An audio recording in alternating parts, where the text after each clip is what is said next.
కానీ మీకు అందరికీ అర్థమయ్యేలాగా చెప్పాలంటే ఒక విషయం చెప్తా, గుర్తుపెట్టుకోండి. చంద్రబాబు నాయుడు గారు ఈడ పవన్ కళ్యాణ్, లోకేష్ ఇద్దరు కూర్చొని ఉంటే 3 వస్తువులు ఇచ్చినాడంట పంచుకోమని చెప్పి.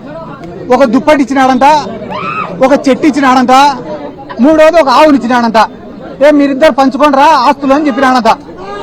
లోకేష్ చెప్పినాడంట పవన్ కళ్యాణ్కి, అన్నా నీకు పంపకాలు సరిగ్గా రావు, నేను పంచుతా, న్యాయంగా పంచుతా ఇద్దరికి అని అంట. అనే తర్వాత మొట్టమొదట దుప్పటి తీసుకున్నారంట.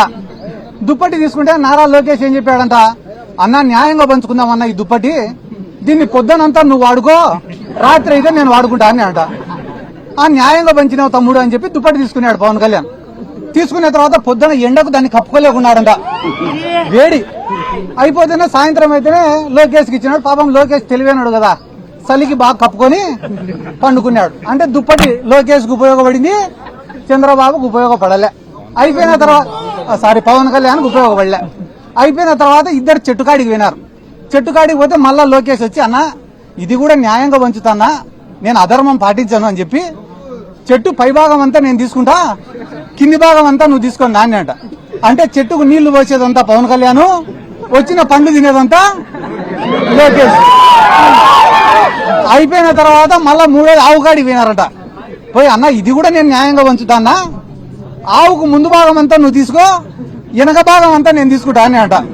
అంటే ఆవుకు రోజు నీళ్లు పోసేది, మేపేసేది అంతా పవన్ కళ్యాణ్, వచ్చే పాలు పిండుకొని తినేది లోకేష్. ఈ రోజు జన సైనికుల పరిస్థితి ఏమరా అంటే, కూలీ చేసేది ఇల్లు, వచ్చిందంతా తినేది తెలుగు తమ్ముళ్ళు. కాబట్టి తెలుగుదేశం వాళ్ళకే, జనసేన వాళ్ళకే గతి లేనప్పుడు అక్క మన పైన దాడిపైన వీళ్ళు స్పందిస్తారు అనుకోవడం మన మూర్ఖత్వం. ఎందుకంటే చంద్రబాబు నాయుడు అనే వ్యక్తికి ఈ రాష్ట్రంలో ఎవడైనా ఏలెత్తి చూపించినా, ప్రశ్నించినా నచ్చదు. దాంట్లో భాగంగానే ఆ రోజు వంగవీటి మోహనరంగ గారు పోరాడుతున్నాడనే ఉద్దేశంతో, ఆయనను అంతమొందించాలనే ఉద్దేశంతో ఇదే తెలుగుదేశం పార్టీని కుట్ర చేసి ఆయనను లేకుండా చేసినారు. అయిపోయిన తర్వాత కాపు సామాజిక వర్గం కోసం ముద్రగడ పద్మనాభం గారు అంత పెద్ద పోరాటం చేస్తే ఆయనను ఆయన కుటుంబ సభ్యులపైన దాడి చేసి అవమానించి ఆయన మనసును గాయపరిచేలా చేసింది కూడా ఇదే చంద్రబాబు నాయుడు గారి ప్రభుత్వమే. ఆ రోజు హైదరాబాద్ బషీర్బాగ్ లో విద్యుత్ ఛార్జీల పెరుగుదల పైన పేదవాళ్ళందరూ ఉద్యమానికి పోతే ఎట్లా ఉద్యమం చేస్తారని చెప్పి వాళ్ళపైన కాల్పులు చేసి చంపింది ఇదే చంద్రబాబు నాయుడు గారే. కాబట్టి ఈ రాష్ట్రంలో ఆయనకు ఎవరు కూడా ఎదురు తిరగకూడదు, ఎదురు మాట్లాడకూడదు.